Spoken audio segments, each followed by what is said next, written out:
Welcome to the Love is Our Nature podcast, where we discuss all things ranging from love, relationships, authenticity, fulfillment, to lessons from plant medicine journeys, inner healing, and living your truth. I'm not your teacher, I'm only your fellow student. Occasionally, you also get to hear some of my own healing process and journey back to love. The point of the program? That you take away at least one actionable piece of knowledge that supports you in expanding whatever aspect of your life your heart most desires. My name is Cesar Rodriguez. I will be your host, and I am honored to have you here. Happy listening.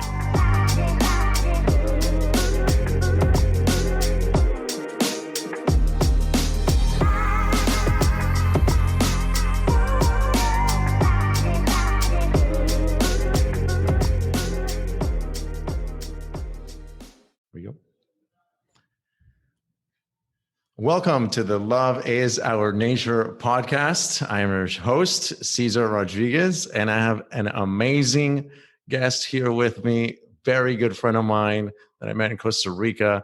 Her name is Tish Steenkamp. And let me just tell you a little bit about Tish Steenkamp.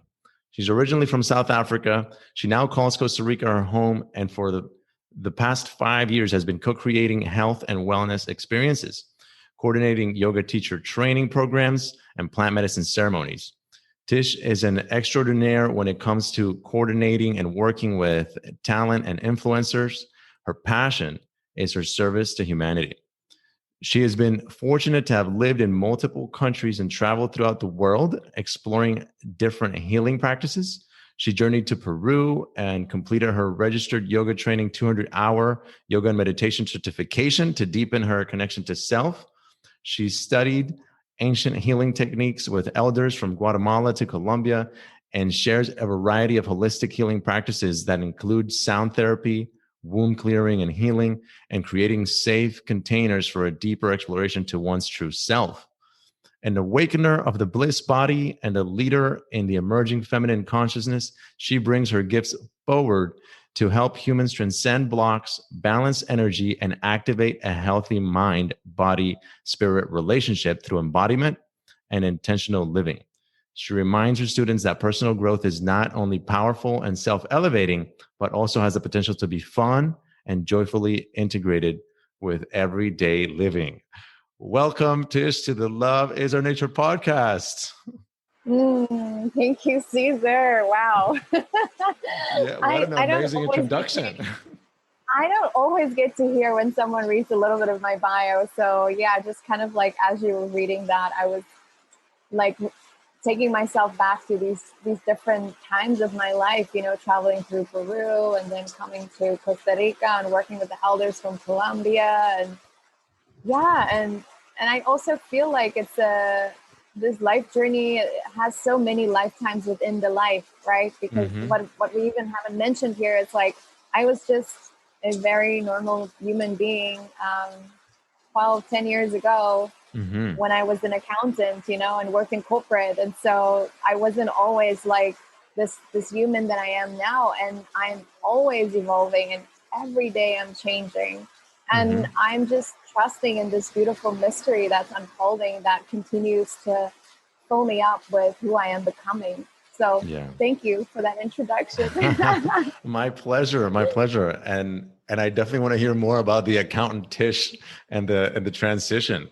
So why don't we start there? Let's just tell us a couple minutes about, you know, life before a conscious awakening, so to speak, right? I met you. And just to speak to that a little bit, right? I met you in January in Costa Rica. We had the fortune of attending this awesome event at, I think it's called Azul Beach Club. And there you were. And we hit it off. You were with Darren Austin Hall as well, who we've had on the podcast. And yeah, it was just such an amazing energy that I got from all you guys. So please tell me a little bit about what life was like before and how this transition happened. It would be my pleasure. So I grew up in a quote unquote normal household. You know, my mom and dad both had full-time jobs, and I was living this life of normality, you know, going to school and getting the job and having the fiance and all of the things that life told me I needed to have in order for me to be successful. So I studied financial risk management at the University of South Africa, and I did a few other diplomas for business management and project management and a whole bunch of different things too. At the end of the day, ended up working at a corporate events company, which was amazing because I'm still kind of working in hospitality and events. But, you know, I was successful very fast at a very young age. And at around 25, I had this beautiful job that paid a very high-end salary. And I had all of the pension funds and the medical aids. And I had a fiance to be with a beautiful white picket fence in the coast of Umhlanga and Costa Rica and in South Africa. And there was still a part of me that just felt so empty. I just felt like, wow, it looked like I like this hunger inside of me wanting more. Say that one more time, Tish, because you cut out a little bit. I know it's rainy in Costa Rica, and we'll just include that, right? It's totally fine. So you say that last part again. Yeah, so I knew deep within my soul that there was this yearning for something more, for a deeper connection to self and to life. And there was this hunger and this thirst. And so I used to be a churchgoer. So my ex-fiance, he was the preacher's son. So we would go to Sunday church, and I would stand in front of the church singing my songs and, you know, very Hillsong type of church. And I came home after church that Sunday and I fell on my knees and I was like, God, is this the life that you had planned for me? Is this all there is the question that I asked, you know. And that same week I lost my job. My fiance and I broke up, and I decided to completely change my life. It was in 2012. Many of us have had a huge shift in consciousness within 2012. And we call it like the first wave of those who started to wake up, quote unquote.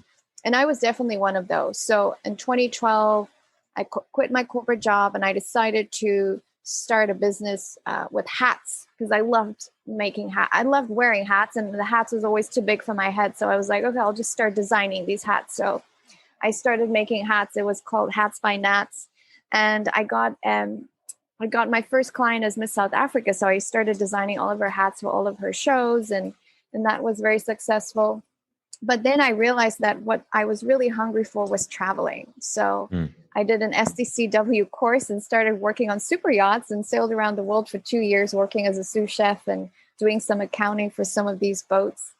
And it was really through this experience that I was just so mesmerized by the beauty and the majesty of nature and the lessons that I kept receiving and the messages that I kept receiving from this beauty. Like I was really like just so mesmerized by, first and foremost, being on the water and just being able to feel all my emotions that was coming up. And at that time, I was in this threshold of starting to read about Deepak Chopra and learning about meditation, you know, and this was like many, many years ago. And so everybody on the boats, on the yachts was like, whenever we had time off, it's like, let's go to the bar and, you know, drink some beers and have some wine and party. And all I wanted to do was sit out on the deck, have some sunlight on my body and read these books and try to meditate. So I had already felt a little bit disconnected and alienated from quote unquote friends and the people that I was surrounding myself with. And this is something that I'm seeing with so many people as we start to wake up. It's like the people around us are kind of staying in the same vibration and doing the same things. And we start to shift, you know, from little things, from not really feeling the call or the need to eat certain foods or go out to bars and drink or consume, you know, the kind of media that we've been consuming, because we are all on some level starting to shift in consciousness. And that just happened to me many years ago. So to circle back to the question that you had asked was that, you know, how did it all happen? Well, it happened when I was ready to say yes to making a change in my life. And I knew that there was more to life than just being successful at 25 driving a super sweet car and having a big penthouse on the beach and a fiance to be, that's when God's quote unquote, the universe kind of like, Eddie, let's go. And You said that's when the universe what? Pulled the carpet out from underneath me. It pulled the rug out from underneath me. And it was like, okay, it's time for you to wake up. And I did. And now I'm just so grateful that I had those experiences. You know, I did the whole quote unquote life that society tells us to do in order for us to be successful. And now I can see that it was a programming. I can see so clearly that we have been all programmed to do things in a certain way, to show up in a certain way. And now we are all waking up from that dream. Most of us are. And thanks to what's happening in the world, because of what is happening in the world, we get to choose. And so that's my story. Yeah, that's amazing. And what an amazing time we're in, right? Where this awakening is happening. How lucky are we that we get to be a part of it and witness it all? Yes, no, definitely. I see it as such a blessing. And of course, you know, like it's always like the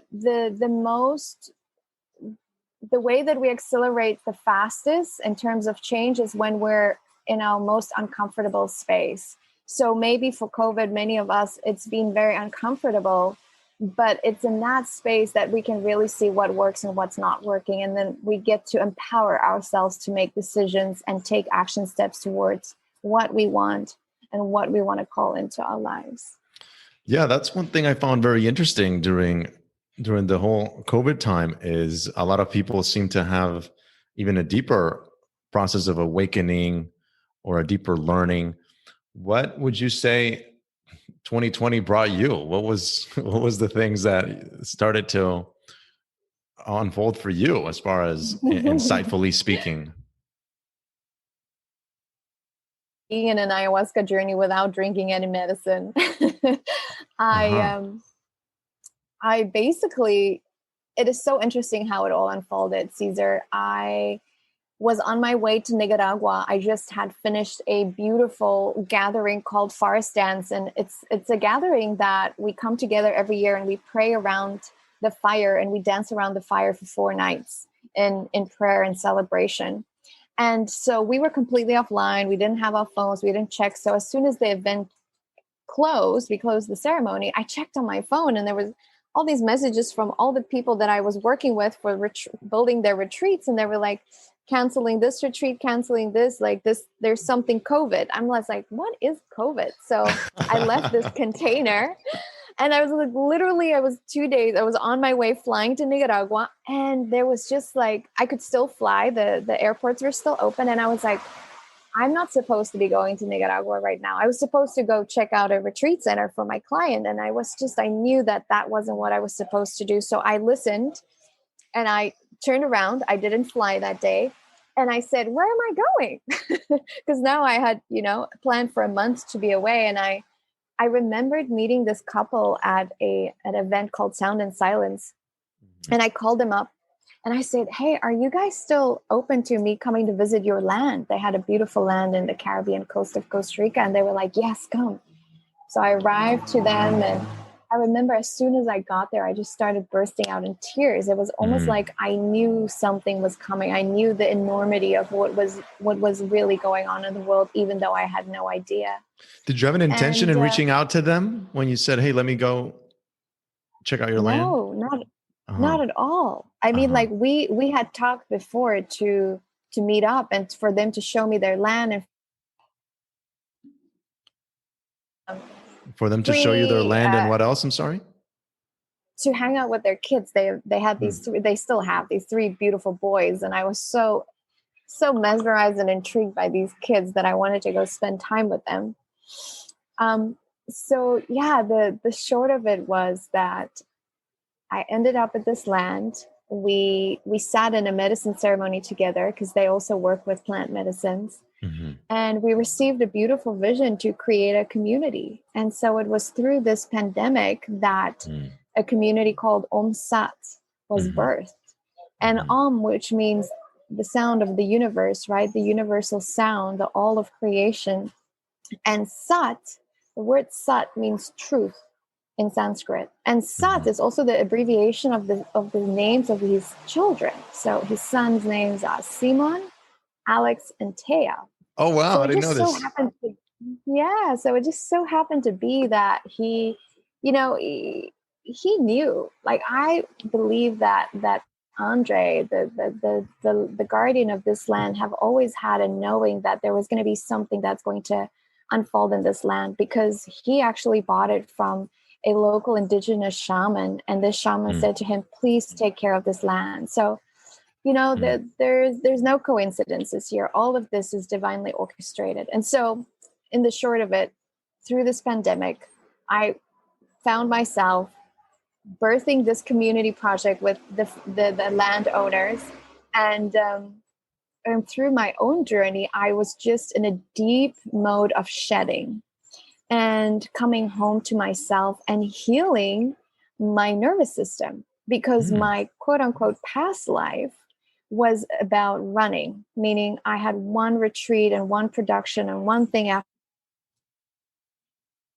constant go.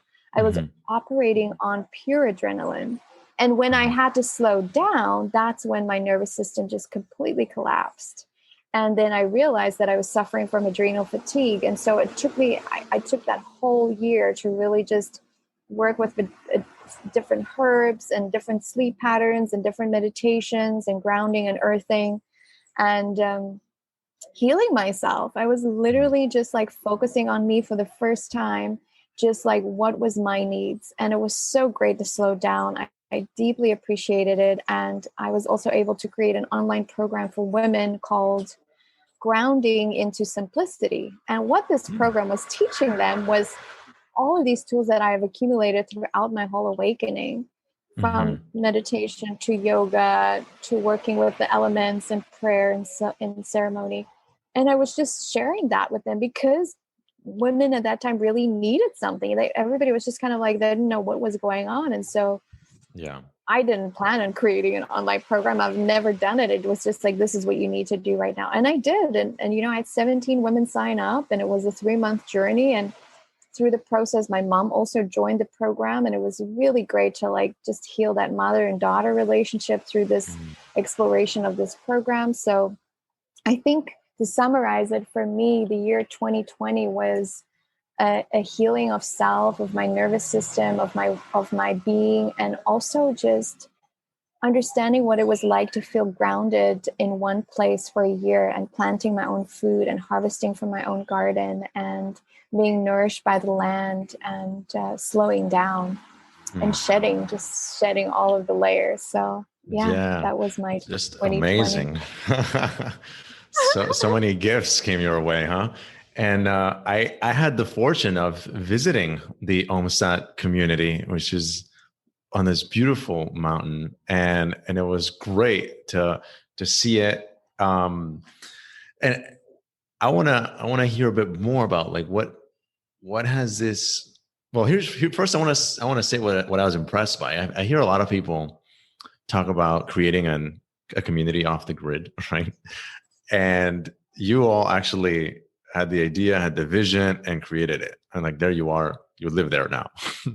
So what was the process of creating it like? Like, how hard was it? What did you have to figure out? What were the obstacles? And then I want to know what it's been like living there. Yeah. Wow. There's so much that goes with that, Caesar, because first and foremost, just to be very clear, I have never created a community, and I've never officially lived in like a closed community. So, and what do I mean by closed community? Closed community means like it's one parcel of land and there's many people living on the land, and we're all working together towards the same value systems and intentions.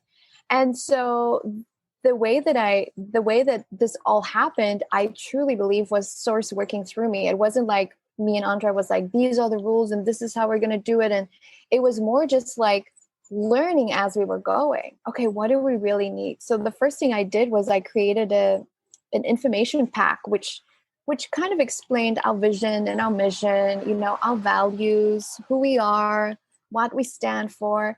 And really, the crux of Omsat is a place where people can live in harmony with the earth and themselves and each other and learning from each other. It's not about you need to come to meditation and you need to come to cell, like there's obviously all these offerings where people come into the community and share their gifts and come and explore different techniques of healing themselves and coming back to themselves. But none of it,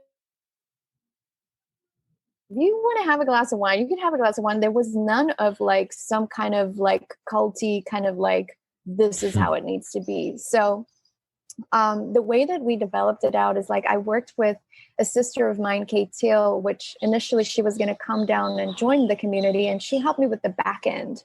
So we set up all these application forms for people that we would eventually invite to come and live at the land. We set up the deck. We have nothing on social media. It's a completely private community, meaning that everybody that finds us is through word of mouth, like this podcast, for instance, or people that know me personally, or people like you that come visit. And I find that so special because it's really like the magnetism of the energy of people that is in resonance with what we're speaking and saying and connecting with, that they come and are curious to learn about this. And then Andre and I, in terms of what was already on the land, he had his house and two other houses that was already built for him and his family. And then we made the decision to build 5 A-frame units, which I was able to get a sponsor. A friend of mine was an angel investor and was like, hey, I really want to support this project. And he, supported the building of those. And then we had... What was in it for him as an investor? So I shared with him the vision, and he's actually coming to see us this weekend. He's going to come stay with us for a month or so. He came from Mexico and flew down, and so he's going to come and stay with us. He's just someone who really believes in the things that I work with, and he was like, I really believe in this project that you want to create in terms of creating a refuge for people. Because when we were in thick COVID times, it was like we were like planting food and like we were planning for the apocalypse, like we were... It's like, if the world goes to shambles, we are good to go, and so he was seeing that could potentially be a way of where the world was going. And he wanted to support that. He wanted to support a place that could be a refuge for people. So at the moment, how it all ended up being was that we started putting together these monthly full moon gatherings where I would then invite the outer community within the community. So the people of Puerto Viejo to come once a month and receive yoga and sound healing, cacao ceremonies, fire circles, prayer, song, dance, celebration. And they would then basically see what we're creating there, and they would get curious and be like, hey, so we had then 3 families build homes on the land. So the land's 22 acres. And then the other structures was already there, plus the 5 A-frame units. So at the moment, we have 12 full-time members. And then we have, I call them rotating members. Those are the people that comes in for a month or 3 months at a time. And they come and volunteer their time, So we have a few of them there as well that's living in the A-frames right now at the moment. Okay. Yeah, and we're still learning, Yeah. Still learning all the time. So exciting. And what's it like living so closely and aligning, having to align with other individuals as well, like when they come from all kinds of different backgrounds and walks of life? Like, what's the day-to-day living like the thick of it? Yes. And that's so beautiful that you asked, because our community is so multicultural. Andre is from Germany. His wife is a Tika from Costa Rica. I am from South Africa. My neighbor is from Guatemala. Her daughter is United States. And her partner who runs the school. Last I heard was Colombia. His daughter was from the United States. Yes. And then we have people from Colombia. We have people from Argentina. So it's a very multicultural community, which is really amazing. And I can say one thing for sure. If you really want to do deep spiritual work, live in a community, because everything isn't just sitting around the fire and singing Kumbaya together. there is definitely differences that will and continues to arise because people go through their own process. And it's through these processes, I call it quote unquote our darkness, right? The shadow aspect that not everybody wants to see, that we hold space for one another and we uplift each other and we support each other, because community is really about being there for one another as family, no matter what. No matter what this person is done or is going through, we see them and we have compassion for them and we love them just as they are. And so, it's about adapting. Like that, I live next to a beautiful woman and her daughter, and a lot of times there's a give and take. You have to be mindful of other people's spaces and sound and smells and all these kinds of things. But you just learn to live that way. It's a new way of adapting and learning, right? And then there's beautiful, fun things too. Like we have planting every week where everybody comes together and we plant, and we come together once a week and we have community meetings and share where we're at and who needs support. I teach yoga and I offer sound healing for the kids and Cacao, and we have a fire circle. There's just so many good things, that it's okay for me to be like, you know what, you learn about how to relate. You cut out for a second, Tish. So you said for you to be like, you know what? Yeah, you learn basically how to authentically relate with one another, to speak your highest truth in a way that is supportive for one another, that can uplift each other. And it's just living in community has so many beautiful ways of expanding one's awareness of self and of the surroundings that we're in, and living and learning how to live in harmony with, nature. So, yeah. Do you think if like your everyday person, who's got their house, going to work in Western society, do you think that this is something they would enjoy? Yes, definitely. I would say the first thing that they would enjoy is that there's no pressure. There's no like anxiety. Like everybody is very present. We're present with ourselves, with our feelings, with what's happening in nature.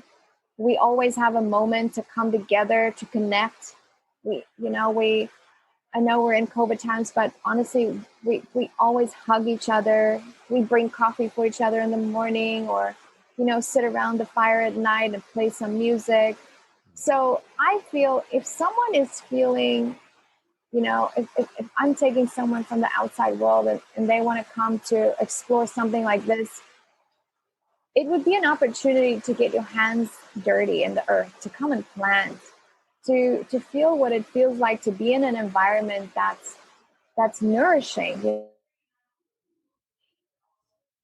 Like the sounds of nature, how that stimulates you, to eat organic food, to be around people that really care, to experience things that might be new, like a sweat lodge, or, singing songs around the fire, or storytelling under the stars. These are all things that's very normal to me, but that could be very new to someone that have never experienced living in community.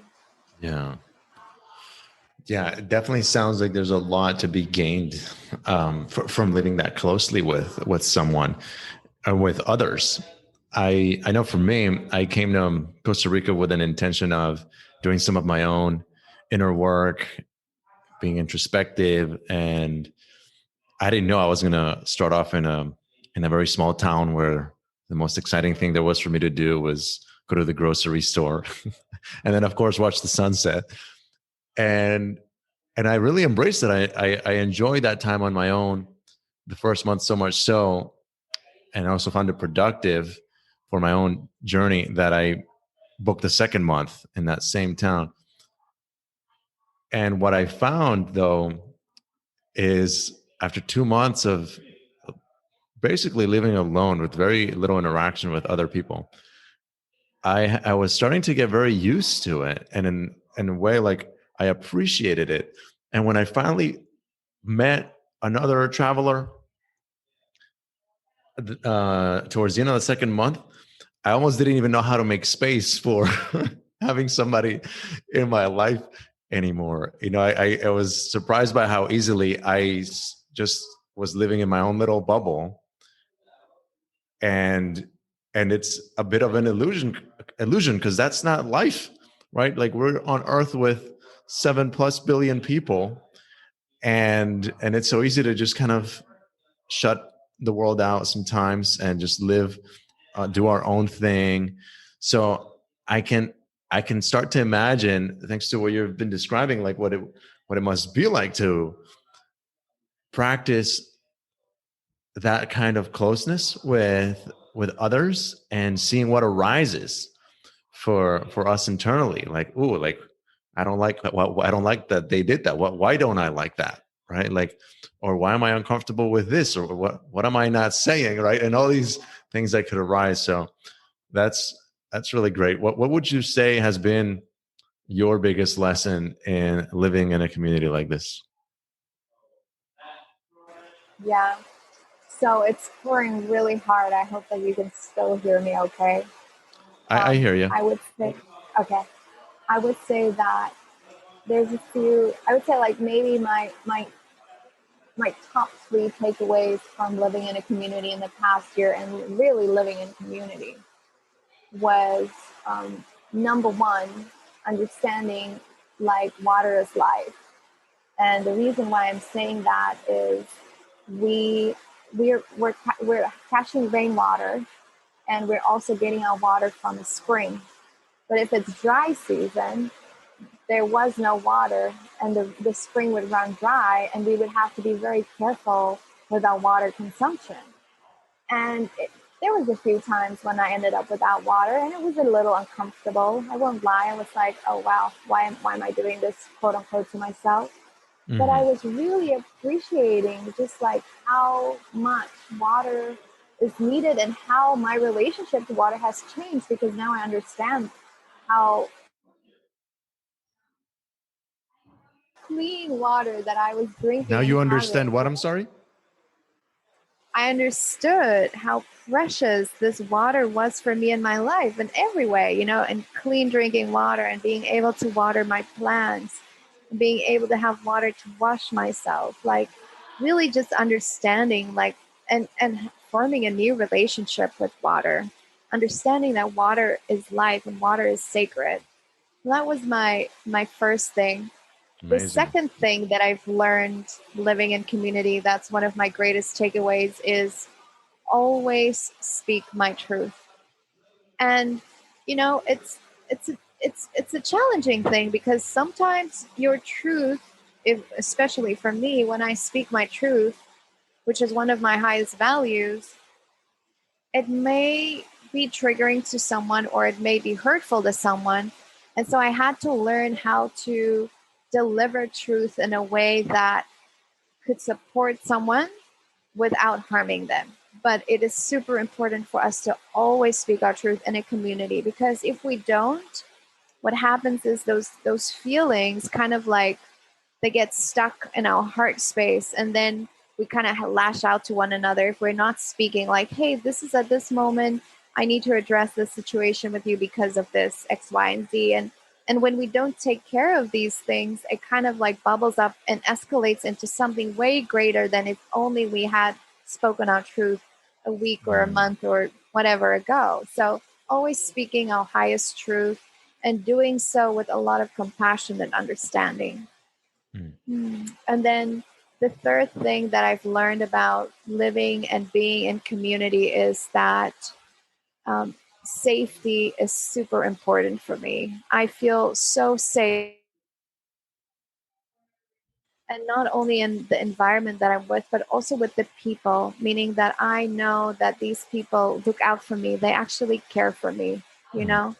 And having that feeling of feeling safe and supported was a game changer for me. When I needed an egg, I can go to my my fellow community member and get something, or we have someone who bakes bread at the land and they'll come and deliver bread for me in the morning. And it was just like that, knowing that we have each other's back, and that I was safe there. I was safe to be me and fully be me, even in the times when I was moving through sadness and pain and suffering and, quote unquote, dark parts and the shadow parts.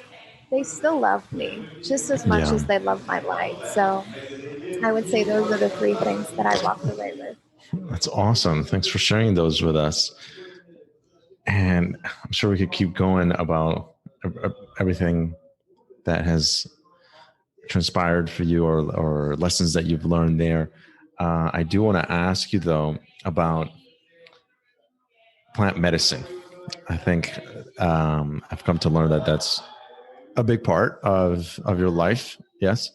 And that is actually where the message of love is our nature was born. It was from my first plant medicine journey.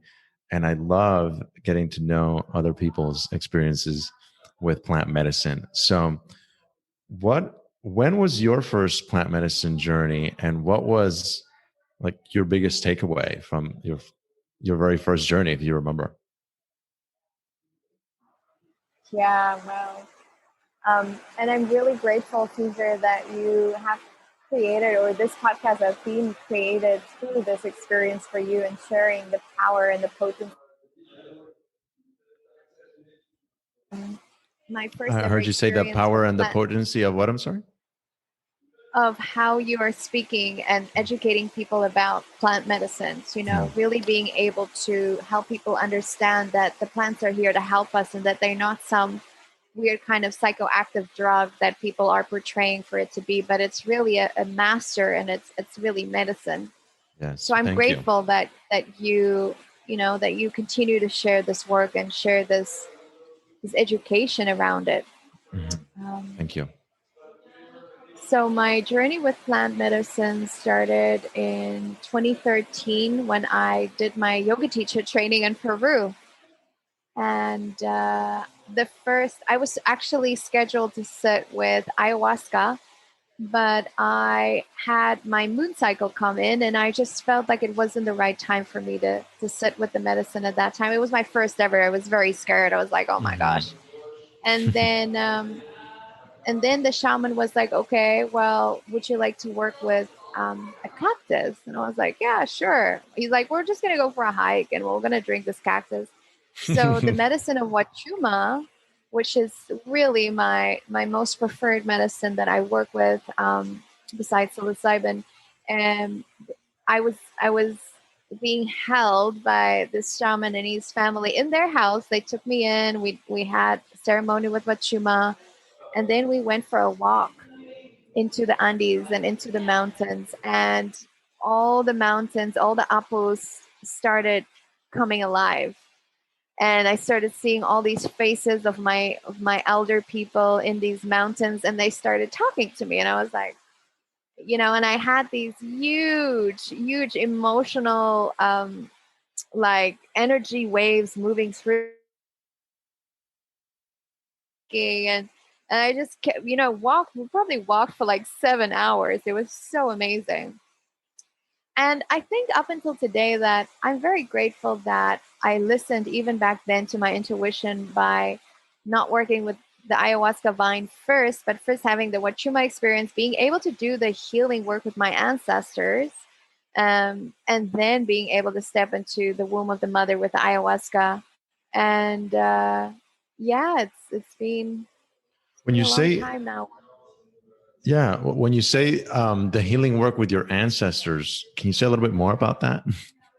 Yes. So basically, the Wachuma and the San Pedro is an opportunity for us to work with our ancestral lineage. So what I had seen during this journey that I was on was pain and suffering from what my grandmother and her grandmother had carried. And it was just almost like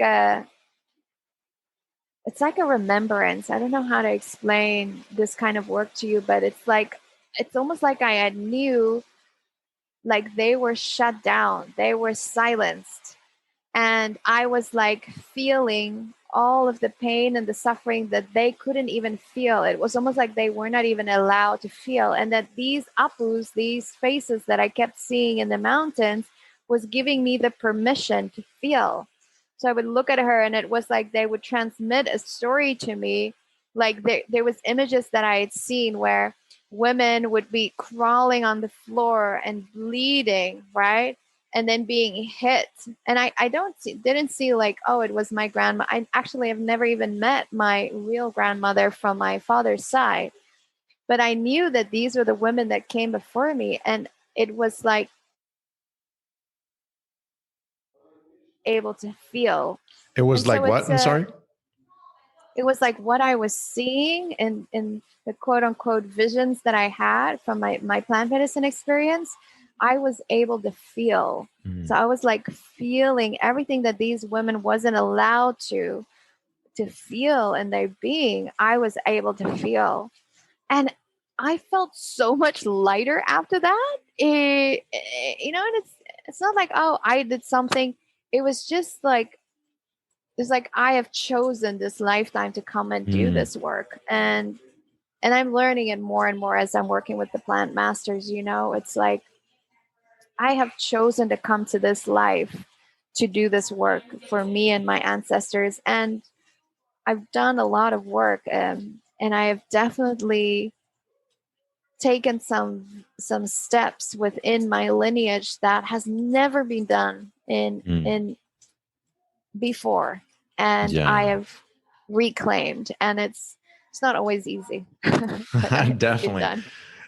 And I want to ask you a bit more about that in a second. But I'm intrigued by something that you said when you said you felt lighter, right? It's interesting because you saw pictures and visions of other women suffering, and like one would think that that's like some sort of heaviness, right? So what would you say had you feel lighter?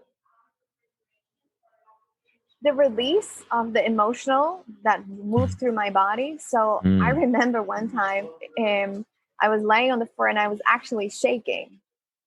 And this shaman just came, and he had this, I don't really know what it's called, or it's like a little the tea leaf that they thing. use that my body. And he was just singing. And, it was like, I just felt like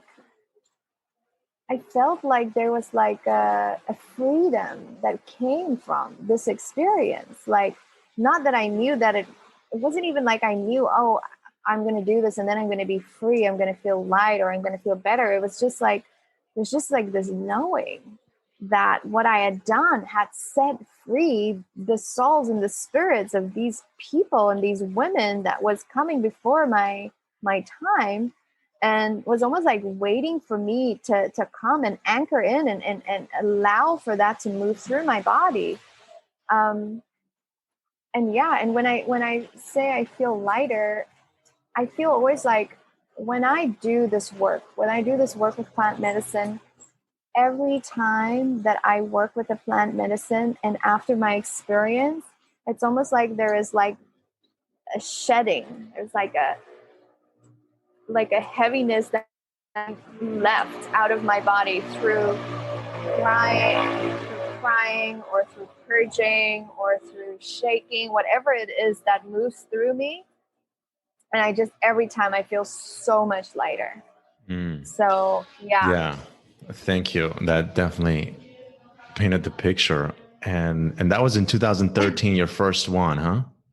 Yes. It's 2021 now. It's been a while, and you dove into the world of plant medicine to the point that you're now facilitating certain ceremonies. Is that right? Yeah. So, and when I mean facilitating is I work with a woman here, a local shaman that, well, she doesn't really like to call herself a shaman. She's a medicine woman. She's actually Italian, and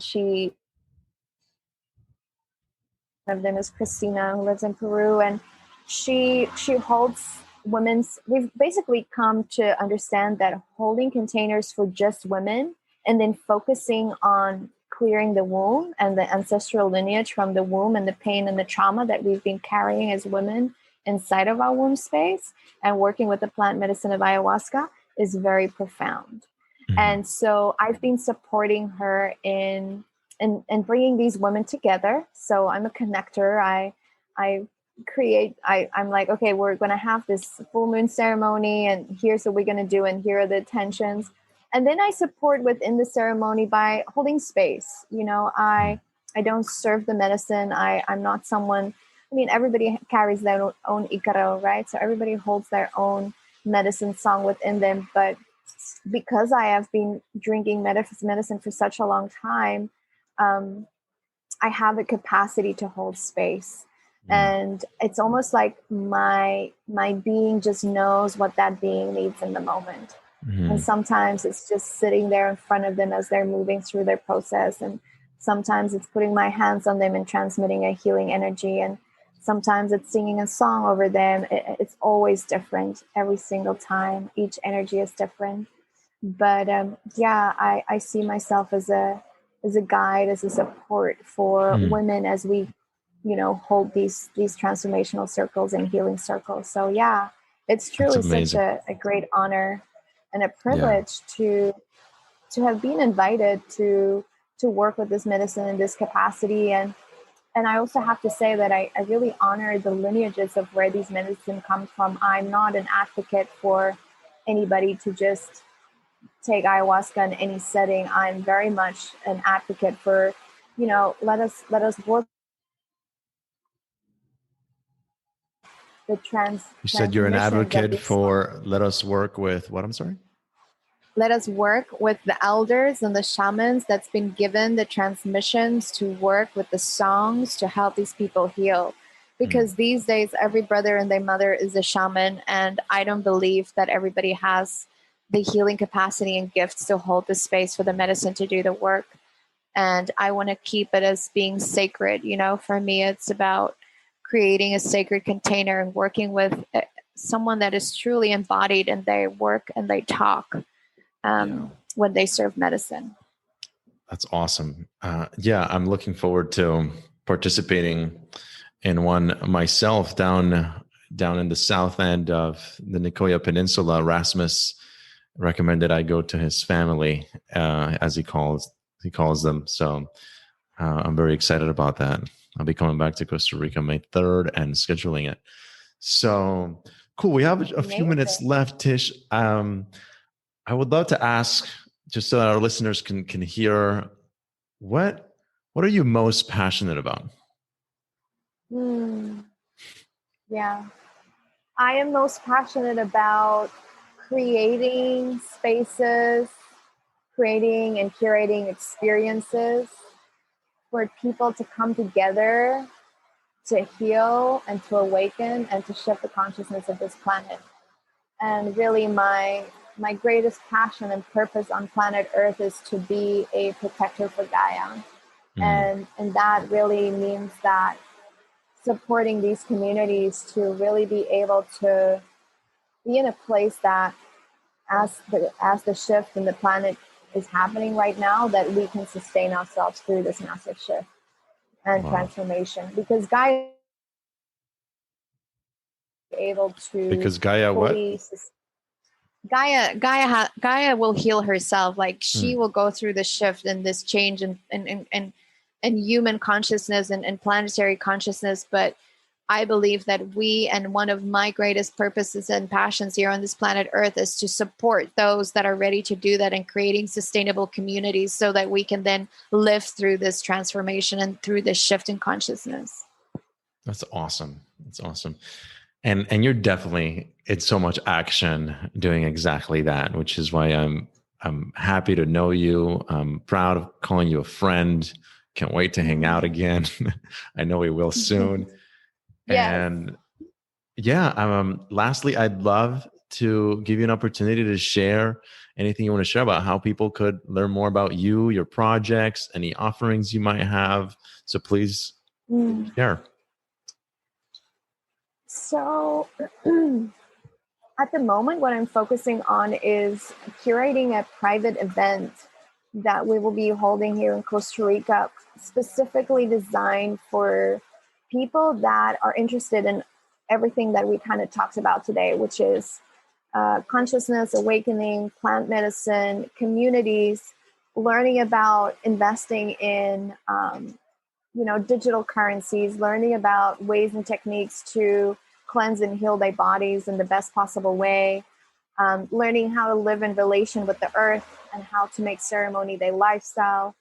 And my intention and my prayer as I'm curating this with two other epic humans is to call in these people that are ready to make the shift. And it might be that they're interested in moving to Costa Rica or to another community, and they want to come and connect with mind-like people. And so if you're interested in what I've just shared, get in touch with me. You can find me on Instagram, Sacred Tish, or you can just email me. My website is followyourblisscr.com.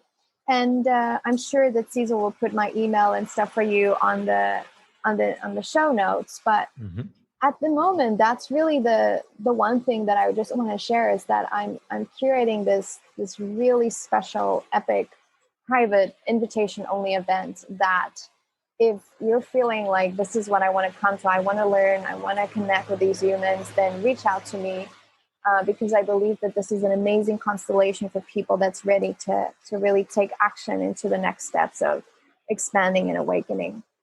And then other than that, if people is interested in working with plant medicine and they don't have anybody in Costa Rica that they can trust, they can reach out to me. I work with a handful of different shamans that I can highly recommend, that I've worked with over the years, that I can fully trust to recommend. So if you're looking to work with ayahuasca or iboga or kambo or psilocybin or whatever it is that's calling your name, and you kind of are like on the fence, but you feel like Costa Rica would be the right place for you to come and explore that, then reach out to me because I love connecting the right people with the right people. And I'm all about working with people that can truly support the healing and integration of our work, and not just like sell you an ayahuasca ceremony, but truly hold the space for your healing and the integration. Amazing. So yeah, that is such a great gift. Awesome. So Instagram at Sacred Tish, website followyourbliss.cr. And I can't wait for this event. It sounds like it's going to be epic. I'm going to be there. Yeah. And amazing. Thank you so much, Tish, for coming on, sharing your wisdom, sharing your story, sharing your love with the Love is Our Nature listeners and community. And we hope to have you back one day. Anything else you want to say? Thank you so much, Cesar. Yeah, my website is followyourblisscr.com, but we'll add it to the show notes. Thank you so much for the opportunity to share with you. And I so look forward and playing and praying with you here in Costa Rica. And thank you for the opportunity to be on this podcast. And thank you so much for all the hard work that you put into making this happen. I really, truly honor and appreciate you. Thank you. Yeah, it's a privilege and I so enjoy it. All right, everybody, there you have it. Tish Steenkamp, go follow her on Instagram. She's definitely someone who will help you expand. Thank you, Tish, and talk to everybody soon. Bye-bye. Ciao.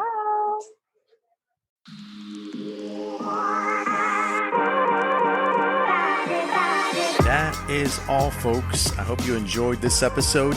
Thank you for being a valued listener. If you haven't already, remember to subscribe to the podcast in whatever your favorite platform is. You can also watch the video version of the episode on the Love is Our Nature YouTube channel. Check out loveIsOurNature.com as well. That's where you can see our latest news and most recent content. If you enjoyed the episode, leave a review, share it with your friends, or email me. I love hearing what you took away for yourself out of listening. My email is Caesar@loveIsOurNature.com. That's CESAR, or Cesar, like my mother says it, at loveIsOurNature.com altogether. Till next time, I'll be here rooting for you. And remember, whatever the question, love is the answer.